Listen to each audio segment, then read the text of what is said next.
Hey everyone, today we're looking at 10 survivor builds. These are some of my favourite ones I've used throughout the year, and ones that feature perks that have been added this past year too. Let's get into it. Starting off, we have the Un-Boonlievable Build. The focus of this build is on boons, using all of them, as well as a tool for locating them. Boon Circle of Healing, Boon Shadow Step, Boon Exponential, and Small Game. This build is a lot of fun and is one you have to try out at least once, just to see a fully stacked boon totem. Boon totems are the new survivor perk type added this year, and are applied to dull or hex totems found around the map. Your perks have no effect until you bless a totem and apply the boon perk to it. It then lights up with blue flames, and your screen will get this blue tint and you'll hear chimes ring out. First up, let's talk about the most powerful boon we got this year, Circle of Healing. This boon gives you a 100% boost to healing speed, and also the ability to self-care at double the speed of the self-care perk, all whilst in the boon's 24-meter radius. It's basically an infinite heal point, which is kinda crazy. Next up, Shadow Step. This is a deception-based boon. When in the 24-meter radius of this boon, your scratch marks don't appear to the killer, and the killer is unable to reach your aura. This buffs up Circle of Healing even more, making you near undetectable when in that boon's radius, hidden from perks like Barbecue, and further not having to worry about getting tracked through scratch marks. Finally, we have Exponential. This perk is basically boon unbreakable. When in this boon's radius, you can recover from the dying state and do so with a 100% bonus to recovery speed. If you didn't know, boon perks all apply to the same totem when you bless one, so all those effects are all crammed into that one totem or one area. All three of these boons together therefore allow you to self-care and heal faster, fully recover at a faster speed, and remain hidden to aura reads and scratch marks appearing. Finally, the last touch to this build, Small Game, is basically just to help you find a good totem spot. This perk makes a small alert sound when facing a totem within 12 meters. Overall, a really fun build. Next up, we have the Bravo 6 Going Dark version 2 build. This is a follow-up to a previous version of this build, this time updated with the perks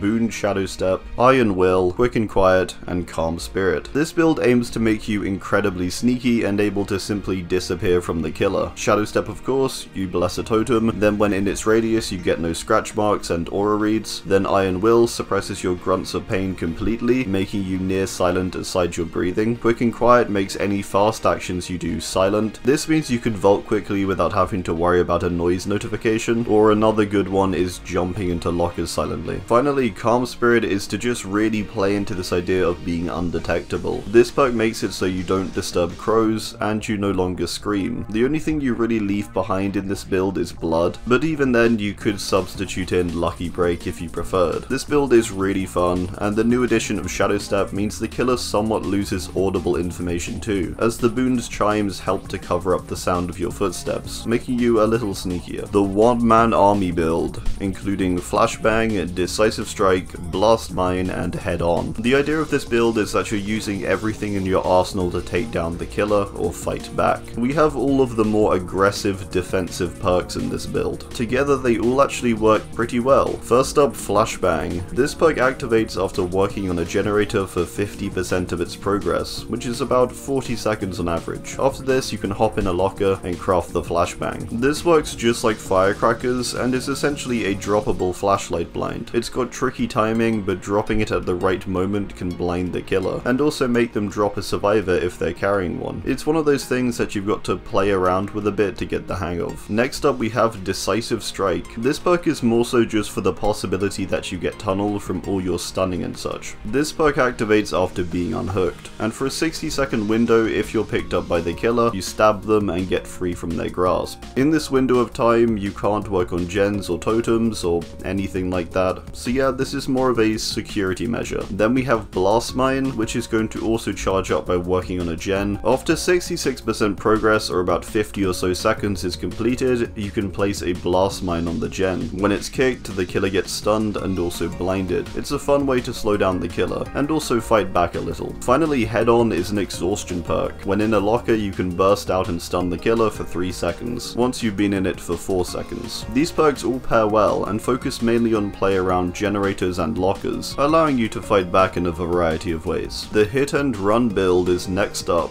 Metal of Man, Boon Circle of Healing, Built to Last, and Overcome. This is another sorry attempt to make Mettle of Man work, but hey, it's actually one of the more functional builds with it in. The idea with this build is to take a hit, or a protection hit, then run back to your circle of healing and heal up, before going back into the action. First, you bless a totem with the circle of healing, which lets you heal faster and self-care in a 24-meter radius. Then you run out to take protection hits, slowly building up Mettle of Man. Mettle of Man takes 3 protection hits to activate, and after all 3 have been taken, you're able to essentially shrug off a hit completely for the next hit you take. Overcome is our exhaustion perk, and is here so we can get back to our boon quicker, or more efficiently. This perk makes the boost of speed you get after being hit 2 seconds longer, letting you gain a ton more distance, and disappear before a killer finds you. Finally, Built to Last is the buffer medkit we're also going to bring along for this. This perk lets you regen 99% of your item charges when your item is empty, so this is just speeding things up. You can refill your item a few times, although each time that 99% will drop by 33% in how much it refills. Together this build is a lot of fun, getting into the rhythm of taking hits, running, and coming right back for more. Next up we have the Overcharge Build. The idea with this is to overcharge generators, making them interesting. Technician, Corrective Action, Fast Track, and Blast Mine. Technician is a perk that makes the generator far safer, making failed skill checks not create any noise notification, and reducing your generator's audible sound range by 8 meters. You also get a smaller penalty for failed skill checks. To pair with this we have Corrective Action, which makes it so when a teammate on a gen with you fails the skill check, the generator doesn't explode, but instead turns that failed skill check into a good skill check. This works on a token basis. You can gain tokens by hitting great skill checks yourself. Then we have Fast Track. This is a cool perk that gains 3 tokens every time a teammate is hooked, up to a total of 27 tokens. For each token you gain 1% generator progress when a great skill check is hit. This allows you to really buff your progress, or alternately save a large number of tokens for a bulk chunk of progress. Finally, Blast Mine allows a protective quality to generators. After working on them for around 50 seconds, we can place down a mine, which will explode when the gen is kicked. Gens can be boring, but to me, this makes them a bit more interesting and interactive, allowing you to sneak about and defend the gen, whilst being tactical with how you progress it too. Moving on, we have the No Time to Die build. This build is meant to lower the possibility of death, which is always a good thing. Resurgence, Soul Guard, For the People, and Breakout. Resurgence is a perk that's going to make it easier for you to get back into the action after being unhooked, giving you a free 50% healing progress right after you get unhooked. This makes it easier for teammates to heal you, or for you to heal up,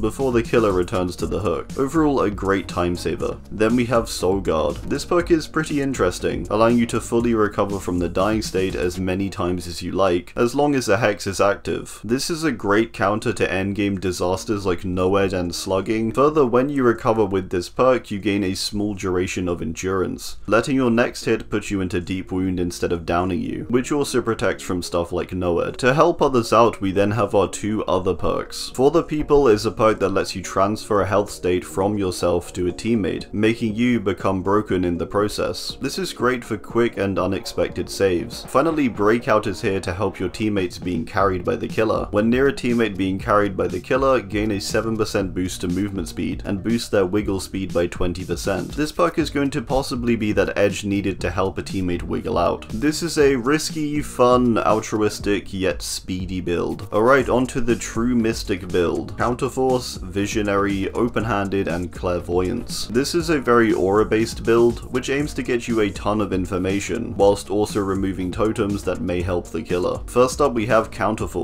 This perk gives you a 20% boost to totem cleansing speed, gaining an additional 20% for each totem you cleanse. Further, when a totem is cleansed, you see the totem furthest away for 4 seconds. To pair with this, we have Clairvoyance. This perk activates after breaking a totem, and will reveal exit gates, generators, hooks, chests, and the hatch in a 64-meter range when holding down the active ability button. This is a 10-second timer. Further, we boost this with Open-Handed. This perk boosts all aura reading you do by 16 meters. Nice and simple, but a nice boost, which buffs basically everything in this build. Finally, Visionary will reveal the auras of generators within a 32 meter range, allowing you to find gens easier even when Clairvoyance isn't active. This can reasonably be traded out with Alert or Rookie Spirit or something, depending on how you want to play. Next up we have the Hardcore build. This build aims to make everything you do harder, but with a small benefit. No Mither, Object of Obsession, Deliverance, and Autodidact. No Mither will make you start the trial broken, unable to heal for its full duration. Quite a big nerf. However, you will not leave any trails of blood, you can fully recover from the dying state, also 20% faster than usual, and your grunts of pain are reduced by 75%. And then we have Object of Obsession. This perk has the upside of revealing the killer's aura to you every 30 seconds, for 3 seconds. However, whenever you see the killer with an aura, they also see you. This means you have more info, but you're also basically always in the killer's view. Then we have Autodidact. This perk nerfs your healing by giving you skill checks that regress heals, but only initially. However, when these skill checks are hit, you gain a token. Each token boosting the skill check's progression percentage by 15%. So the skill checks will regress health at first, but by 3 stacks they'll gain 5%, and by 5 they'll gain around half health in a single skill check, if you can even reach that point. Finally we have Deliverance. This perk guarantees a self-unhook. Pretty great, right? However, the only way to get this perk to activate is to safely save a teammate before you are hooked, which is pretty tough when you're injured all game and being revealed every 30 seconds. This build sounds miserable, but it's honestly really tense and a lot of fun. Moving on, we have the Counterforce build. This build doesn't actually include Counterforce, but the general idea is that each perk works to subtly counter the killer. Rookie Spirit,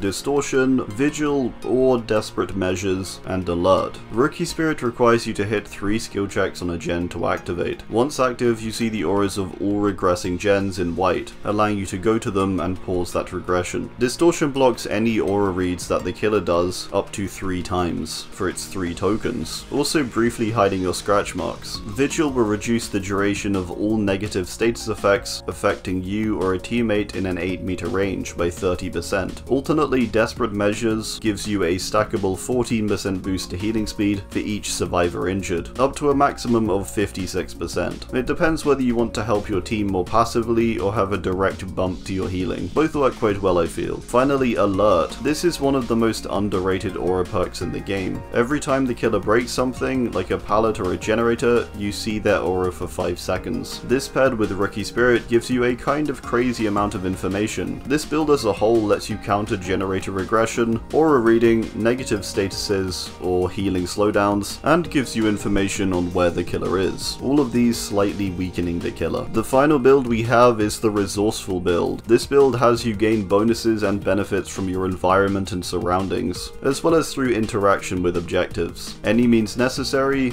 inner strength, flashbang, and diversion. Any means necessary is a perk that lets you pick up drop pallets, taking 4 seconds to do so, and also revealing any drop pallets through auras. Next, inner strength / inner healing. This activates when you break a totem. Once activated, you can climb into a locker and instantly heal a health state after 8 seconds. Flashbang, work on a gen for 40 seconds, go into a locker and craft a flashbang. Diversion activates after staying in the killer's terror radius for 30 seconds whilst not in a chase. Once active, you can throw a pebble as a distraction, alerting the killer with a loud noise notification, and fake scratch marks wherever the pebble lands. Very fun build, which aims to make you make the most of the stuff around you, with totems, gens, pallets, and simply evading the killer. All of these, with these perks, allow you to be resourceful, scavenge, or benefit in some way. Alright, well, that's gonna do it. I do hope you enjoyed, and be sure to drop your favorite builds of this year down below. Thanks, and goodbye.